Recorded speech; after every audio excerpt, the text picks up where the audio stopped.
My name is Kandie Carle. I'm from East Haddam, Connecticut. I've been in Connecticut with my husband since 1992, and I have always been in love with history. As a performing artist, I've done everything from Shakespeare to musical theater. And here at the LaGrua Center, it's so nice to be in Stonington to share my Victorian Lady program. And today it's the 1890s Gilded Age. That's becoming very popular these days, the Gilded Age. So I dress from the inside out, using clothing as a tool to talk about everyday people of different time periods. And this is that latter part of the Victorian era. And as I'm putting on each undergarment, their undergarments, not my undergarments, their undergarments of 130 years ago. I talk about the people, everyday middle class folks, even though I end up looking really glamorous at the end. By our standards, it's everyday middle class. If I was coming to an art gallery or to hear music or to go to the library to hear a speaker, that's what I brought with me today, and that's what I'm going to be wearing. Yeah, I always have to stay up to date with all of the historical dramas and comedies and out there kind of things like Bridgerton. They're all fun. Some are more historically accurate than others. I've been doing living history for 20 some years now, and I really dot my I's and cross my T's as to historical accuracy. And the current Gilded Age series is fun to watch. They're a little wonky with some of the garments. Sometimes they look like they're wearing curtains or, I don't know, upholstery. And the Downton Abbey series, as well as the movies, have been in the last 10, 15 years, have been the most historically accurate. And I think one of the reasons is because the series and the writers and producers, they had a professional historian on set all the time. As much as actors tend to complain sometimes, I know, I've been an actor all my life. I am very comfortable in a corset. You just have to have one that fits you properly. And once the actors actually get used to it, they really embrace it. And you move differently, you look differently, and you actually want to be more mannerly and have more etiquette. And even in today's society, once you get dressed up, you behave differently. So yes, in the Gilded Age, the Victorian era, the Edwardian time period, it was a social status, it was class. If you could carry yourself off with grace, both men and women, if you could carry yourself off with grace and not be a bore, even if you didn't have formal education, there were many people who aspired to be the person that we read about, we see, we want to emulate. It's very different than it is today. Today we want to emulate the superstars with all the millions of dollars and oh my gosh, how many likes and how much Botox they have in there. Yeah, no. We're talking about a time period where posture, being kind, not to say they weren't very clever at being mean girls, but they did it very subtly. And also we're talking about different time periods where, like I said, the class system, caste, we like to look back on time periods that are beautiful to look at, like the Victorian and Edwardian time periods, and we forget about how racist and prejudiced and bigoted they were. We celebrate, for instance, in March, we celebrate St. Patrick's Day, which is all well and fun, and we're all Irish for a day. But in this Victorian era, this Gilded Age, especially in the cities, if you were Irish, you need not apply for the job. So there was a lot of class divides. So one of the common denominators was how you deported yourself, how you presented yourself. You didn't necessarily have to have millions of dollars to behave properly, meaning, you don't curse, you use the English language properly as much as you can from your education, etc. You're basically physically as well as emotionally and mentally trying to better yourself. And feeding into the American dream, so to speak, one of the things that could get you in the door was behaving properly. And there are some professionals now that I think could use some of that. Right now, because we have so many sources online, there's a lot of historical societies and museums, and the Costume Society of America, and the Metropolitan Museum of Art, and the Boston Museum of Fine Arts, and all of these, Victoria and Albert Museum in England. They all have now online a lot of their collections. And I really encourage people to get their first glimpse into the history of these garments through those sources, and not on the social media where everyone goes, oh my God, they had teeny tiny little waists and they must be fainting all the time. There are many, many stereotypes and myths that get multiplied and supported, especially online, and you don't want to go down that road. Gone with the Wind was a fine movie. It's gone down in history for a number of reasons, but just because they did it in Gone with the Wind does not mean it really happened that way. Same thing with any number of based on, for instance, Jane Austen. Right now, Jane Austen is very popular, and so many different things are based on. So I encourage people to take a closer look at the sources that have a really good balance of curatorial and academic sources, but also the reflection of the real people. Because garments, food, shelter are the commonality through the centuries. And knowing what the everyday people, not the one percenters, but the everyday people were getting up in the morning and getting through their day, how they did that, what they looked like, what they wore, those are things that we really do need to look to. I can't even tell you how many volumes of books I have, and it's great to be able to compare them because one source is never enough, never enough. It's really interesting when I look at what the popular culture is reflecting in their garments. Ever since Thank You Madonna in the 80s, we've had the undergarment as outer garment. So I see tons and tons, and bridal wear, they look like they're wearing a corset, as if that's not underwear. In my mentality, of course, corsetry is a structural, beautiful undergarment that is meant for you and yours, and not for public consumption. So right now what we're seeing is underwear as outerwear, and that being okay. And a lot of flesh is showing, and which is not necessarily a bad thing if it's done well and tastefully. And also the fabrics are very different. We're talking about a time period where it was all natural fabrics, silks and satins and brocades and jacquards and wool and linen. And then, of course, into the 20th century, we started getting synthetic fabrics. And now, when you see these garments, it's red carpet season, it's award season, and you're going to see tons of people trying to push the envelope to get attention for themselves. Who I really appreciate right now is Helen Mirren, and on the sophisticated side, and I'm really impressed with some of the younger women who are wearing really nice tailored suits, and they focus on the cut, the fabrics, things like that, and not just for the pop and wow and to be talked about. That is not a Victorian thing to be talked about in that, oh my gosh, what is she wearing thing, but to be talked about because isn't that chic and classic? We've gotten quite a bit away from that. We look back on Jackie Kennedy, we look back on Audrey Hepburn, we look back on Grace Kelly, and they were of their age. They were young women of their age, but they were sophisticated and chic, and they were just lovely in more ways than one.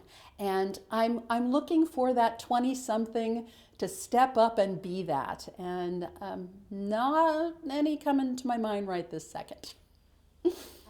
I go on what I refer to as rescue missions to get a number of my garments. I will go through multi-dealer antique shops and I will dig through this basket of lace or that basket of linens, as I did in Austin, Texas several years ago, where I went to a thrift store, and in a box of curtains I found a pair of turn of the century, early 1900s underwear, a pair of drawers.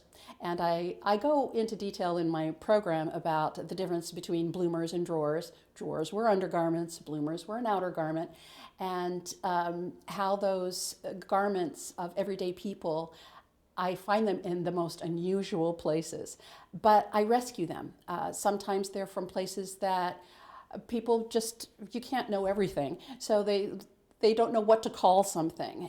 For instance, I'm wearing underneath my dressing gown here, which is a reproduction, but I'm actually wearing an authentic chemise or slip. They get mismarked as nightgowns all the time. As the producing artistic director of the East Haddam Stage Company, and we're in residence at Gillette Castle State Park. And a couple of years ago, I had them do a 1940s radio show based on Sherlock Holmes. But I insisted that the actors look like it's 1940s, and it was a radio studio. And they had to go out and get the contemporary pomade and do their hair and do the whole thing. And they're like, oh my gosh. And I'm like, yeah. And now they have an understanding of those photographs from the 1950s and 60s of their grandparents with their hair all slicked and done and all of that. And we had a brief conversation about real cream and stuff like that, and it was like right over the head. And so, but the thing is, we have thousands of products today that people put in their hair. So it's no different than it was 130 years ago. You're still doing a bunch of things with your hair. Once your hair is done, the next thing you're going to do is probably what y'all started with. At least I hope you all got your underwear on. Anyone forget that part? I got my hand. Actually, I should ask you. He's the one with the leisure suit. Well, I bet you mine look different than yours do. Ta-da-da, ta-da-da-da, woo! Ta-da-da. You gentlemen are really happy you're here now, aren't you?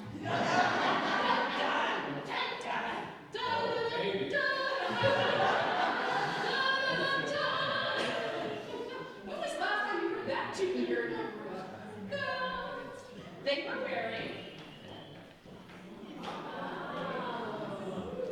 drawers. Aren't they pretty?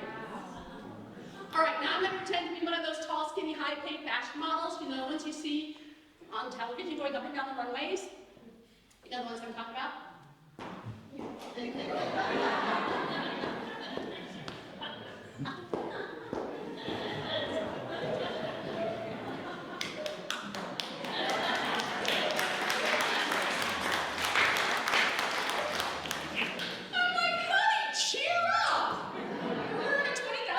Designer dress. They look like that because they're hungry. I don't know when high fashion became synonymous with looking like you just wanted to bite somebody's head off. What's this whole thing about fierce? I'm fierce. Aren't I fierce? I'm like you're wearing a silk dress. Really? Really? So, of course, I would not be in a public place during the Gilded Age in my underwear. But notice how I'm more covered than anyone will be at the prom. So, yes, I am wearing a pair of drawers. These are actually 120 years old. And what are they made out of? 100% cotton. They are not gathered. They don't need to be. Those are bloomers. Those are an outer garment that people use to pedal bicycles, play all kinds of sports, etc. The first all-female collegiate basketball team was from where? Smith in Massachusetts, 1895. And they're wearing bloomers. Underneath their bloomers, they're wearing drawers. This was the undergarment. Why are they called drawers? You have a tube of fabric on one leg, you have a tube of fabric on the other. They are drawn together at the waist. Usually they draw string, therefore they're commonly referred to as drawers, and never call them bloomers again. And this pair of drawers are very typical of all drawers at the time. They have no center seam. Yes, there's slits in the middle. I'll let you think about that for a minute. Very healthy, very convenient, in a number of ways. Anyway, so this pair of drawers I have on are a perfect fit. Over that, you're going to wear your chemise or slip. This is not a nightgown. They get mismarked as nightgowns all the time because they know you're never going to buy it as a slip. You're going to buy it as a nightgown.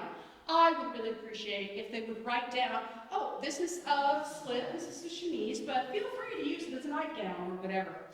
I have been in New York City in high-end vintage clothing places, and there's these beautiful chemises from the Gilded Age, and they're on racks, and the young, bride-to-be, 25, she goes, wouldn't I make a beautiful wedding dress? I'm like, you'll be getting married in your underwear. But it's amazing how things shift. Thank you, Madonna. Now all the underwear is on the outside. Here you go. Yes? How, in an average household, how many days would a girl wear? Oh, okay. So you would have, the question is about an everyday person of the Gilded Age, how many days would you wear this stuff? The outer garments you would wear much more frequently without any kind of cleaning in between. You would change your linen or your body linen or your undergarments. You would have many more sets of these. When some of the lists from Godey's Ladies Book, Pedersen Magazine, all of those Delineator, etc., they talk about how many of things to have per season. You would have 3 or 4 outer garments per season, but you'd have at least a dozen under things, because these are what's next to your skin. This absorbs all of your perspiration, oils, etc. And now underneath all of this today, I have a modern-day body stocking, so I'm not really naked under here.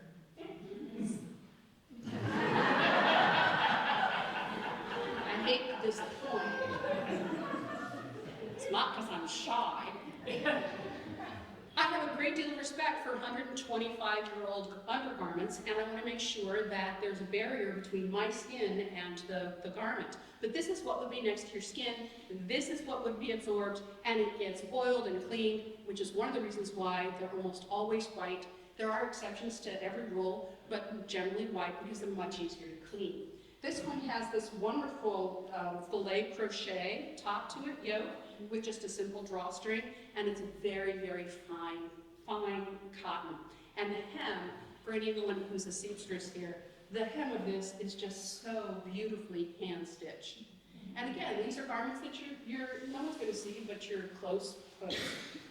Because again, they would not be wandering around in public. They're everywhere. Yeah. Yes. Can we take still pictures? Yes, still pictures are fine, just no video. Like I said. Yes? Who made all these clothes? Oh, what a wonderful question. Who made all these clothes? You can make them yourself. There were several, you would have been taught how to sew. Men and women were both taught how to sew. There were all kinds of magazines that you could take your designs off of, but there was also Butterick, McCall. There were all these companies that had patterns. You would buy the pattern by measurement, not by size 8, 10, 12.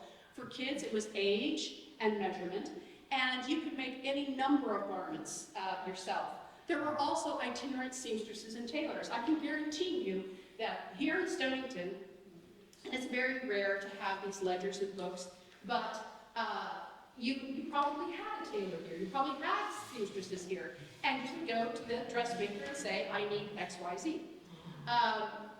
In Connecticut, in 1852 or 54, I think it was, the Strauss-Adler corset manufacturer opened in New Haven. In 1900, up the road in Worcester, Massachusetts, 1,200 employees were cranking out corset. It was an entire, we talk about sweatshops now.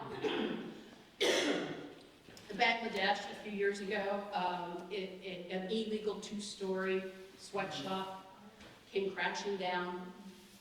Those are the garments that get made and get sold at Walmart. That's the unfortunate thing about very inexpensive garments. That has not changed. It's just changed where it is in the world. We used to have them here. In 1914, I believe it is, the Triangle Shirtwaist factory fire in New York City. The building was too tall for the fire trucks at the time, The doors were locked because they didn't want anybody taking breaks that were not on the clock. And there were many women who died, and a couple men as well.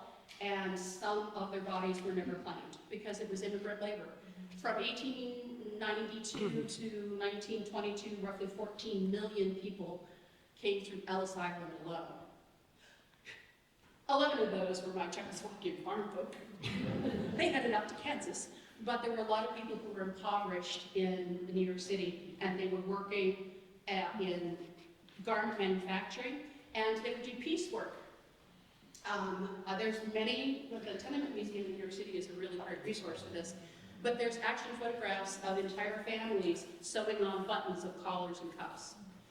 It was piecework. You would go down to the manufacturer, you would get those collars, and you only got paid by how many of these pieces you could put together, and then you took it back. Ford likes to be the guy who gets all the credit for the assembly line.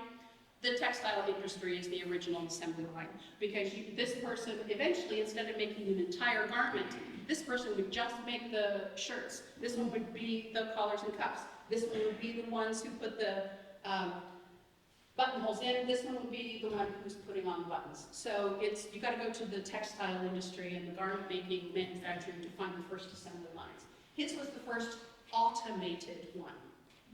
There's a difference. Anyway, so I've got my underwear on, it's next to my skin, this is what I'm going to be washing and cleaning. Now I'm going to go ahead and put on my stockings. These are just plain cotton stockings.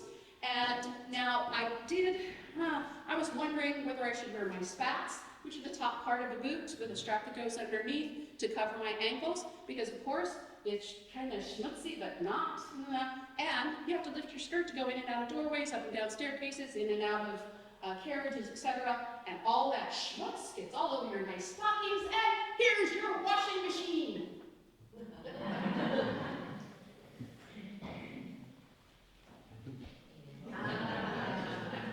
All right, how many of you ever washed on a washboard? Anybody guess? Yeah. It's a knuckle grinder, man. There's a reason these are musical instruments now. So this would be in your vat of sudsy water, you scrub it and scrub it, and you'd wring. And then you put it in rinse water, and then you'd wring. And then you'd hang it out on the line, and then it would get all dry. And then you had to iron it with an iron made of iron. And we think they were all a bunch of fainting violets back there. Oh my gosh.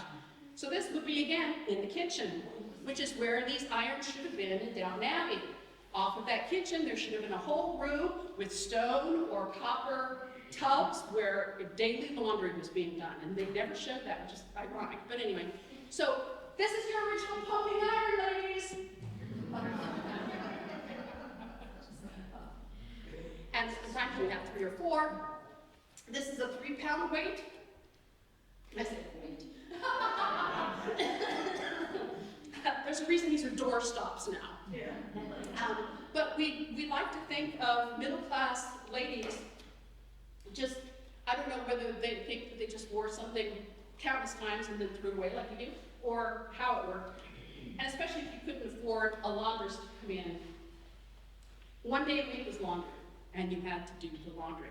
One day a week might be, baking the bread and pies and things like that. One day a week is outdoor shopping, going around getting your supplies. So you really did have a much more interactive with your garments, with your household. Today we push a button and the machine does it. We just push a button and the machine does it. We click a clicker and it does it. No. Gilded Age, everyday people here in Stonington have to get up in the morning, one day a week, and do the laundry. So that's another reason why you wanted to have all white undergarments. Now the gentlemen, they also have white undergarments that look a lot like a union suit. It takes him all of 20 seconds to get into his underwear. It takes me 45 minutes. And so I've got my stockings on, and I'm holding them up with garters. How many of you knit? Do I have any knitters here? Yes, the garter stitch. For those of you who do not knit, the garter stitch happens to be the most elastic of the knitting stitches. There's no elastic in this. This is 100% wool. And look how elastic it is because of the stitch. You work a buttonhole, you wrap it around, you tuck it through. You want to make sure that your garters are tight enough, your stockings do not fall, but not so tight too loose feeling in your feet. I'm sure this gentleman over here really likes leather. Yes, this is just a plain, simple, this way. Lamar getting a reputation.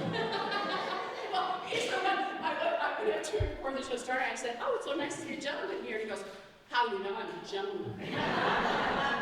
We'll find out by the end of the program just how much of a gentleman he is. But yes, this is a leather, it's suede on the back side, a button, just slash marks for buttonholes. This was the style of garter for the gentleman for eons. So you could use that. Into the 20th century, for gentlemen and their stockings, this is a new acquisition. Brand new pair of hose supporters for the gentleman. Yes, this goes just under your knee. The stocking gets put on there like so, just to hold up your socks. Because their elastic is not like our elastic. Their elastic was India rubber strung together with cotton thread. It would, stretch and then die. Our synthetic elastic lasts a lot longer than theirs did, even though it's still referred to as elastic. So you have your garters, you've got your lowerly stockings. I could have also worn my high lace-up boots, but I chose to go ahead and just wear my lovely shoes, as you can see. And these are reproductions, and you'll see soutache trim on them. And they are a deep navy blue with that lovely hourglass heel, the type of heel that every leg looks good in. I would say, right? Right, ladies? Put me in a Louis the 15th or a carved heel, and I'm a happy camper. So I got my shoes, my stockings, my garters, my drawers, my chemise, my hair's done. Woo! And remember, he's got his stockings on. And then he has what? His little garters on there, Or he could get what was on sale that was very, very popular at the time. Gentlemen's hose supporters. So let's have a look-see, shall we? Here you have a strap in the front and the back of their stocking. It goes up the side of the body. There's no range. They put their arm in the opening. There's a strap across his back. And there's a strap that goes down the other side to hook onto his other stocking. Yes, this is from Sears and Roebuck, 1897. 25 cents. Yes, and notice how they have this guy with a mustache. That's how popular it was. The other thing I did with this was blow it up. It was a small piece in the Sears and Roebuck catalog. Gentlemen's hose supporters, 25 cents. How many of these do you have? I still have. You guys need to get that. But this is an example of, you take a look at all of those Gilded Age gentlemen with their hands like this and their hands on their waists and their, just think what they're wearing underneath there just to hold up their stockings. Yeah, there you go. All right. So I've got all that done, and then, of course, I'm going to be wearing my foundation undergarment. Now, corsetry has a lengthy history. I'll be brief. You've got my joke. Yes, corsets, 7 stays, corset waist for everybody in your family aged 3 months old and up. Montgomery Ward catalog, 3 to 10-year-olds, 10 to 12-year-olds, 16-year-olds. Here you have the Good Sense corset waist. There's a lady and her 4 children, one of whom is a little boy, and of course the lovely little boy is wearing a corselet with a quote saying, "Here, Mommy, I want this one," said no boy ever. But it was boys and girls, men and women, all wore corsetry. Now, were there exceptions and people who went without them? Absolutely. I have photographic evidence. She should have been wearing her corset. She was not. And I can tell you, gravity is not our friend. But it is so much nicer to be supported from underneath than it is down from the shoulders, and that's strap. So being supported from underneath is really great. Here is the Woman's Home Companion, 1897. Ferris, good sense of corset waist from 6 to 16. There you go. Right there. And the H&W maternity corset. And if you could not, and boy, do I want to talk to the costumer of the Gilded Age. Meryl Streep's daughter plays the ingenue lead, and they've got her in a corset, which is great. But her bust is not padded out, and so the entire top of her lovely main garments just sag. No Gilded Age person would walk around with a saggy bust line. Even if they had to buy nature's rival Air Forms inflatable bust line.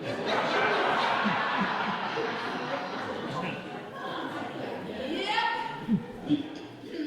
Yepper. Any thin woman would look like this. And here's more examples and more examples. And this is one of my favorites. Royal Worcester corsets.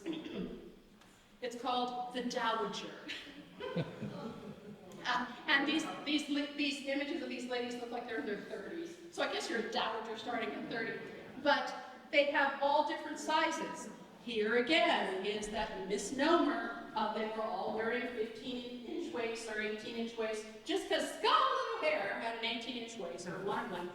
She's incredibly vain. We have people today in their 20s who are shooting their lips full of Botox and getting silicone implants and all those kinds of things, which is just, you just cringe at it. But they're doing exactly what others were doing, was trying to enhance for the fashionable silhouette. These guys were doing it from the outside.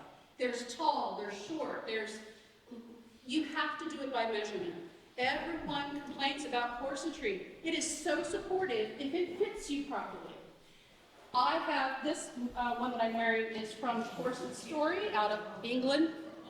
And it's a reproduction, it's cotton lined, satin outside with lace. And every time I buy a corset that's ready-made versus making my own, I always have to make adjustments. Because just like today, not every size 8 is exactly the same. Some are short-waisted, some are long-waisted, some have wider hips. And that has not changed. They were not all cookie cutters of each other. You should see the photographs of my great-grandmother out on the farm in Kansas. You can see she's wearing her supportive undergarment because she's getting through her day with a back support, basically. And man, she's I'm off hands having that, I'm telling you.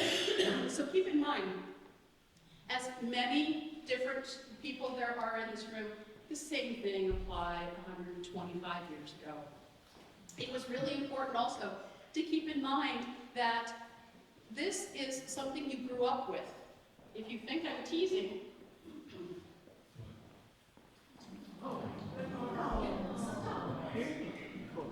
now you don't see a lot of these extant garments. You find really pretty ones in museums that belong to the Vanderbilts on their wedding day, and of course they're small because, well, I'm not the same size I was when I was 18.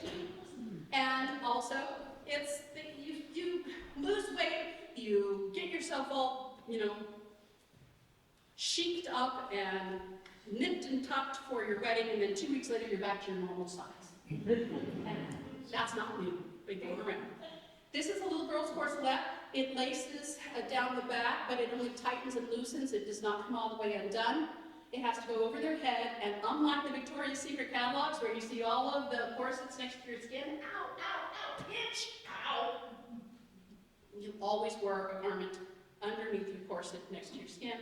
So this would have gone over the little girl's head. There's some tabs here to hook onto her stockings. And I don't have kids, so I don't know what age this might be, but I know it doesn't fit my thigh.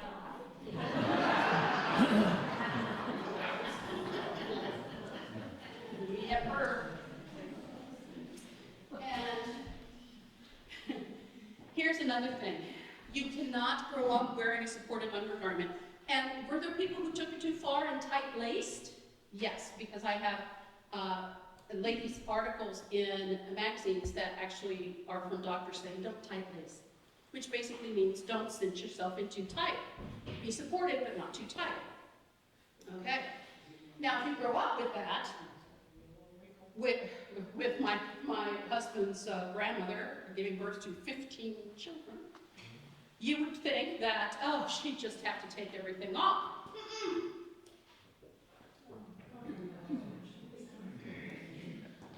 Again, gravity, not our friend. This corset here, this is from England, but it's really cool because it shows there's a lace that goes down over here, there's buttons here, and it scoops underneath the abdomen.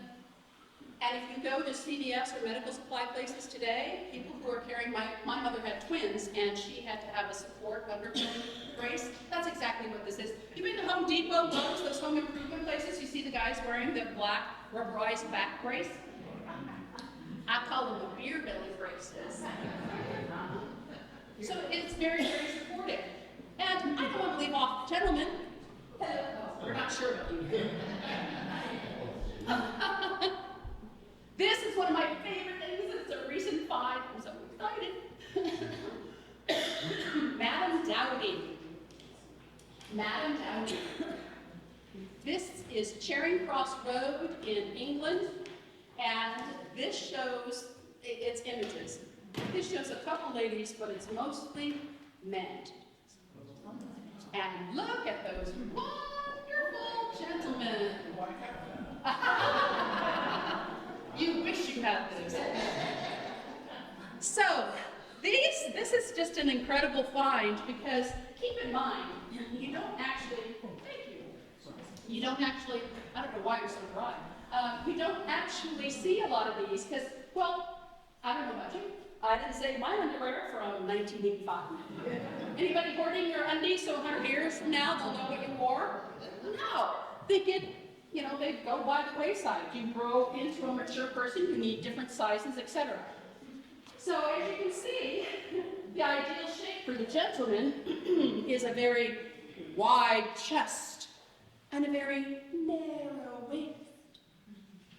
It's been inverted today.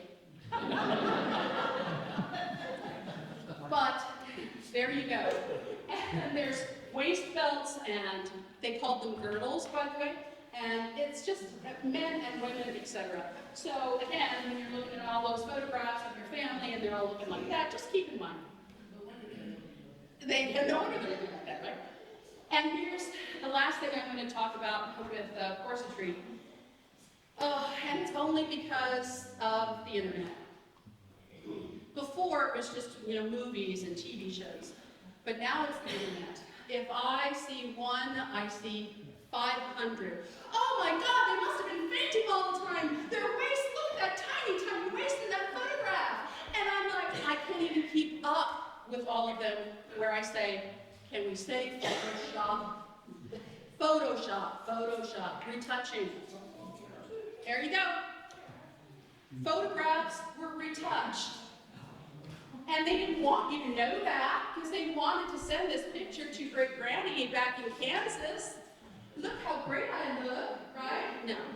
This is one that goes around a lot, and it's ridiculous because there's no human being that could look like all the way over here. No, she had, relatively normal proportions. She's wearing a foundation undergarment, but, just like we do today with our Photoshop. Oh, that double chin. I'm just gonna, oh gosh, I've got that little mark. That's not a new thing. They've been doing that for a long time, and yet we see original photographs and we think that they were all teeny tiny little fainting violets. They were as vain as we are. Now, I have been in my corset for a little bit, which you always want to do. You always want to be in your corset briefly. And then, once you're in it for a little bit, you can tighten it up. And sometimes you tie it off in front, and there's a hook below the waist, so it wouldn't be around your waist, because you want to have that hourglass shape. And those bust improvers, keep in mind that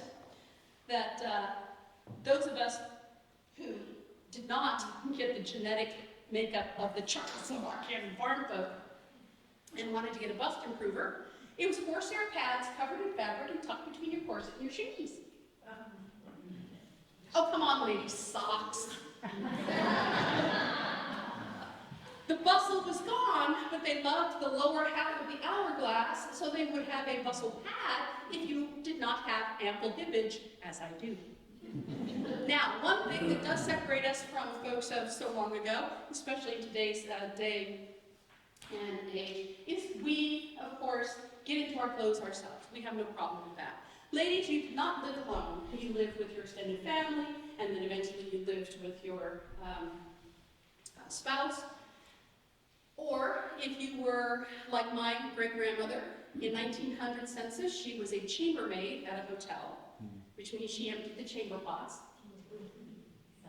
By the way, a chamber pot has one handle, a soup tureen has two.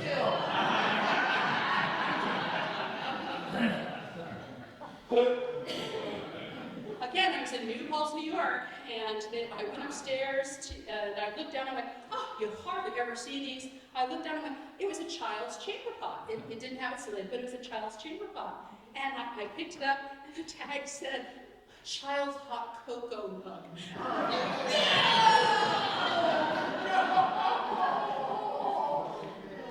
I went downstairs, and I told the people behind the counter, I said, whoever that vendor is, please don't have them sell that. Can you imagine what putting hot milk in that would do? And I'm sorry, it was like this big around. A kid needs a hot cocoa. It was a child's chamber pot. Again, you don't see them unless you're doing archaeological digs out in the outhouse. Is the corset comfortable? Is the corset comfortable? Yes, because it fits me. I purchased it close to my measurements, and then I altered it myself to make it fit my measurements. And that's how all of those were sold, was by measurement. And you would send in your measurements, and you would get the thing that they manufacture. You can have really great corseteers who are making it just for you, or, bespoke, couture.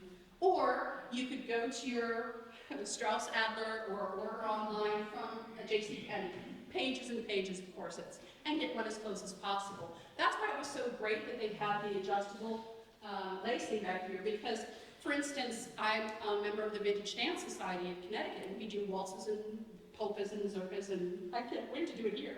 I'm working on our Kevin. But one of the things to keep in mind is, with the adjustability of this, I can have it really tight for the formal wear, I can release it for every day. When I go back after let's say I come out and I see a program, I'm going to go home, I'm going to take off my outer garment, and I'm going to maybe loosen my stays. I'm not going to take them off, I'm just going to loosen them a little bit. So there's adjustability here that we don't have a lot in our undergarments today. And so that's why so many things are ill-fitting, because it's just small, medium, large. Do you know how many actors I've worked with that even are in their 30s and younger, they don't know what size they are. They just know that they're small, medium, large. That doesn't mean no good when I'm trying to get a vest that fits you and only you. So we've gotten so far away from actual what our shape, what our sizes are. So when I get these, if I'm not making it myself, they're difficult to make, especially since you sew on them and then you have to try them on. Then you have to sew on them and you have to try them on. You don't have help, but I am going to have help today, aren't I? All right, and your name is? Marie. So nice to meet you, Miss Marie. Oh, she's so strong. Are you a gardener? Yes, I knew it. Only gardeners have this strong arm. All right, Miss Marie, want to make sure you're not going to get into the chocolate. All right. For next to nothing, you can hire an extra pair of hands. Yes. Absolutely nothing. Absolutely. That's right. She would much prefer to work for me 6 days a week, on call, or live in. And if she lived in, she'd like that, because of course I fed her, and she had a lovely room in that most top part of the house where it's hot and cold and hot and cold. But anyway, She didn't like that because, of course, I was paying attention to everything she did. Marie, you and the butcher? Just behave yourself. Yeah, you don't want to go down that road of the velvet bow tie. So Miss Marie, I could hire her in for a daily. For instance, if I'm getting ready to do something special, I'd say, please come in. I could also hire her as an extra pair of hands for laundry day. Seriously, for next to nothing. She's going to earn her 25 cents today. You must look appropriate, so we'll turn down. Okay, well, you can certainly take your layers. She has got some serious layers going on. She is warm and toasty. And nary an animal inside. Okay, turn, face towards the press. Aren't you glad I didn't bring the little hat? Okay. All right, Miss Marie. Now, I've got my undergarments on, but now it's on to the outer garment. And it's very important that things be tucked in correctly, that be tied correctly. It was really interesting to see how many original garments have drawstrings, and because they were, let's say I have sisters, or my mother and I, or whoever, you have multiple people who could wear the same thing. This is not a skirt. Notice how it's open in the back. It's anything that's a drawstring is an undergarment, even though it's very pretty at the bottom. Now I steam these and occasionally iron. I do not starch these. This is a 125-year-old petticoat, which is just French for undergarment, basically. And it has an under ruffle with a ruffle, an over ruffle with a wonderful hand crochet trim, and tucks. And this was made at home. This was not one of those mass-produced things. On occasion, I can find a mass-produced thing that has a label in it, but that's kind of rare. But this is 100% cotton, and this is what I'd have on next. And again, keep in mind, it would have been starched. Because the gathers and ruffles at the bottom, go ahead and tie that. Use those muscles. Yeah. And yes, ma'am. So they were flattening in front, but they were giving a lot of that lower hourglass in the back. Yeah. And these are frequently mismarked as skirts, because that's how we would wear them today, except your hiney's going to hang out the back. Oh, that's right. I know, right? That's right. Oh, are we done here? No.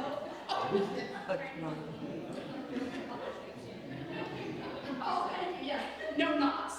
All right. And I made this outfit based on a delineator design. And this is from an 1890s pattern. And it's A-line, small at the waist, it goes to an A, because the bigger it is at the bottom, the smaller that middle of the hourglass is going to look. Now, I do have hooks and eyes, and I did cheat. There are flat metal hooks that we use today for skirt hooks, because it's much easier on my Maries. Now this has buckram, which is a stiffening agent at the bottom.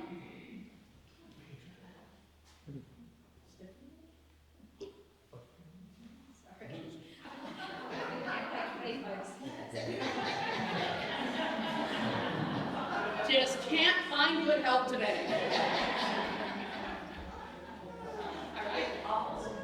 All of them? Yes.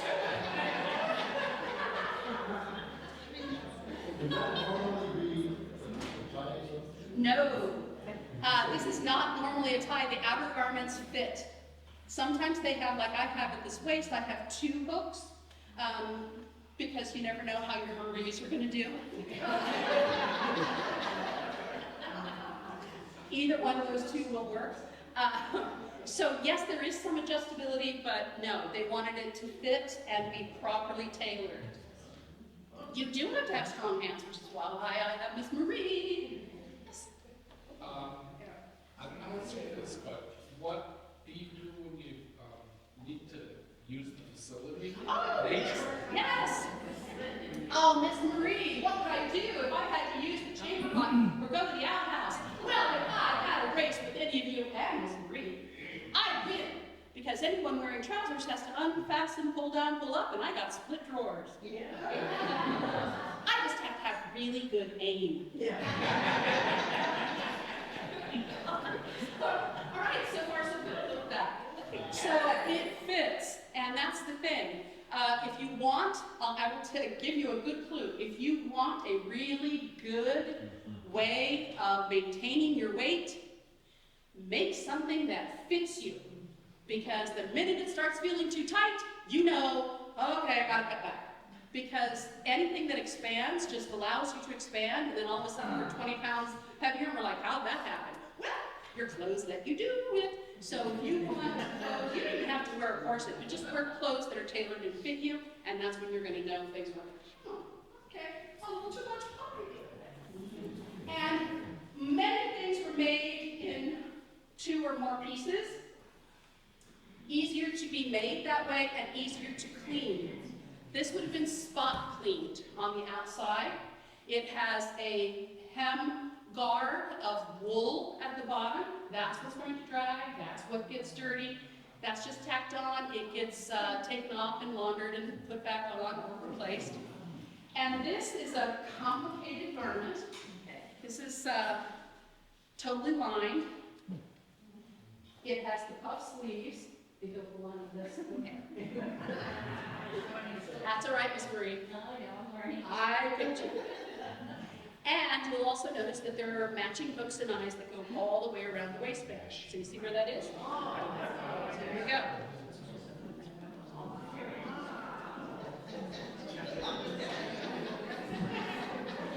You wanted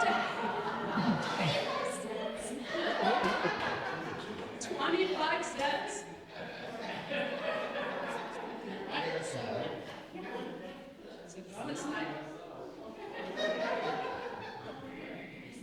Yeah. They do match up. Here, I'll help. Yes. What if you were breastfeeding? What the? Oh, yes, which is very important. She asked, what if you're breastfeeding? Those maternity corsets, some of them actually have the adjustments and everything. So postnatal, I guess is what the term is, you could adjust them and make them smaller. And the tops frequently had nursing panels that would be undone. And 9 times out of 10, a nursing mother is going to wear garments that are fastened up the front like this. And it was one of those things where they revered mothers and the motherly, and it's so romanticized. And yet, if you were out in public and all of a sudden you had to do something with your baby, there was nowhere for you to go. It's like you had to go home. So that was the dichotomy. We have so much more accommodations now. We accommodate so much now that they never accommodated.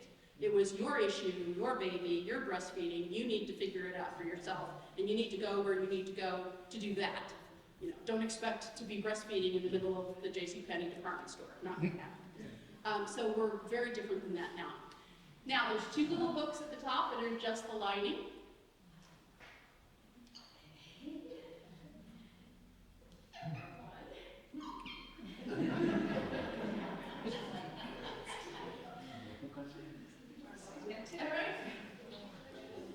And this, as you can see, crosses over, and there's a hook over here where it fastens.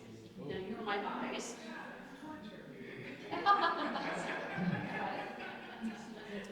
And then this one comes around, and it goes all the way. So you can never wear this if you don't get it.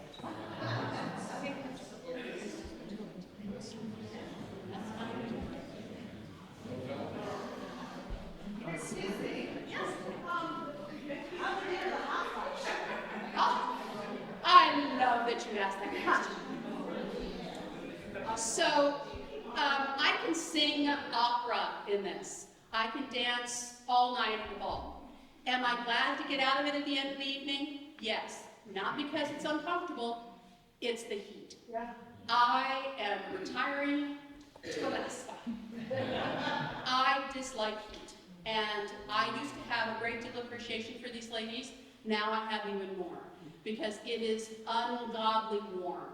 Now, they didn't have ambient temperatures like we do. They had, the steam heat maybe, or a fireplace, etc. They had a number of different ways of staying and keeping warm.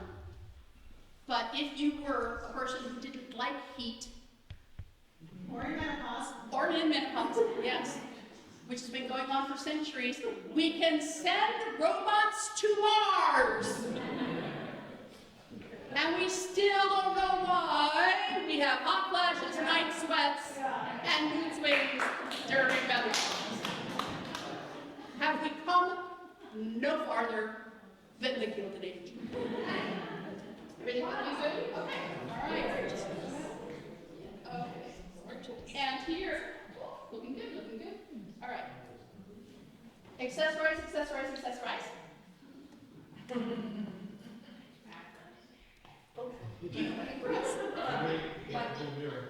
Okay, a what? 10 cents. Do you trust yourself?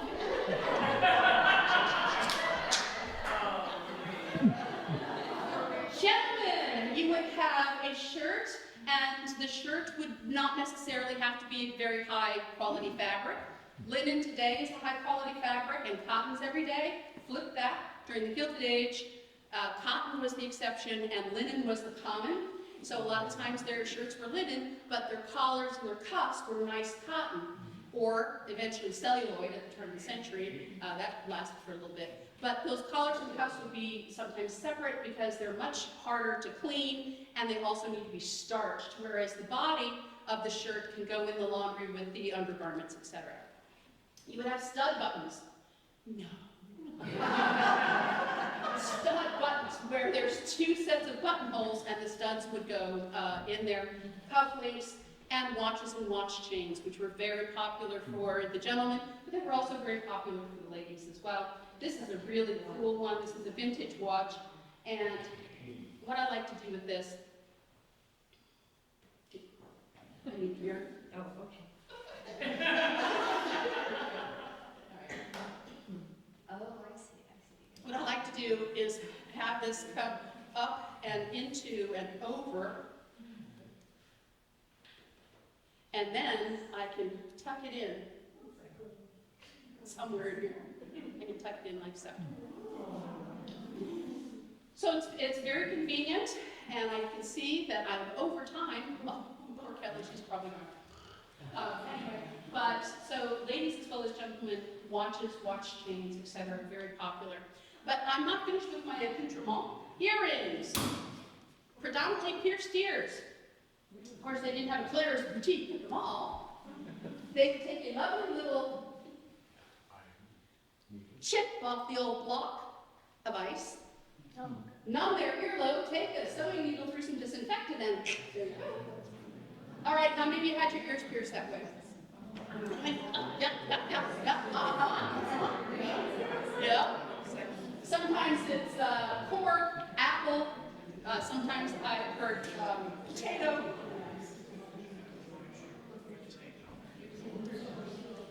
They did have, luckily for me, I do not have pierced ears, screwbacks during the Gilded Age, the latter part of the Victorian era.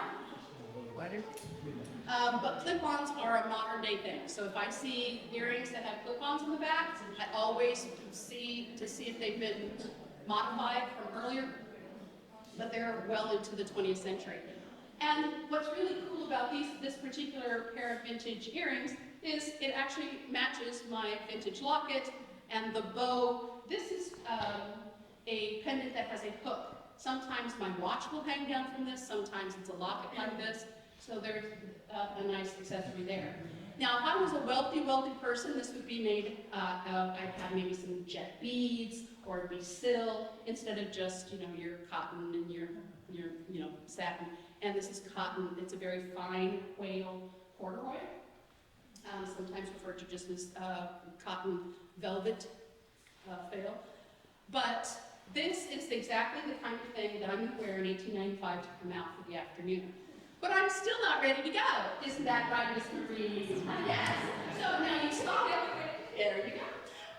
You get a raise, 25 and a half cents. So you saw Miss Marie, she actually had to take hers off. And this is not, Thinsulate or polypropylene or any of those wonderful things that we have today. So I'm going to give them a little slack, although entire populations of animals were decimated for fashion, not only just for warmth. They loved nature. They went out there, they killed it, they brought it in. They walked on it, they adorned themselves with it. There are entire taxidermy birds on women's heads in this later Victorian era. Egret feathers and all this kind of thing. It's a woman in Boston, a wealthy woman in Boston, who started having teas, and she is given credit by the Smithsonian as the woman who launched the Audubon Society to preserve birds, because she was trying to convince women to stop putting entire taxidermy birds on their heads. And there's all kinds of jokes being made about it. But it's really a real thing. There were people back at this time period who were saying, don't overdo it with the furs. Be warm, but don't, let's be reasonable. But the Astors, talking about the Gilded Age, the Astor family, which feature very heavily in the Gilded Age, the TV show, Astors, Astor Place, Waldorf, Astoria. They started in the late 1700s with a German butcher who came over to the United States and said, noticed that the fur trade was the be-all, do-all, end-all. He was a butcher's son, and he went right on out there and killed as much as he could and sold all the pelts. And long story short, now we have the whole history of the Astors. But this is very warm. This is a little capelet. Yeah, I didn't bring the whole big coat or cape. Oh. So, and I'm still not ready to go. If you'll hold this. Is that me? Yes, this is me.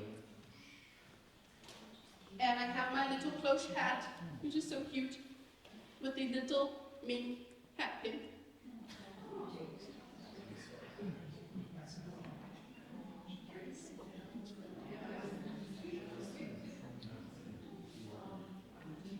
Looking good, looking good. All right, I will let you have the rest of the day off, Miss Marie. Bye, ladies.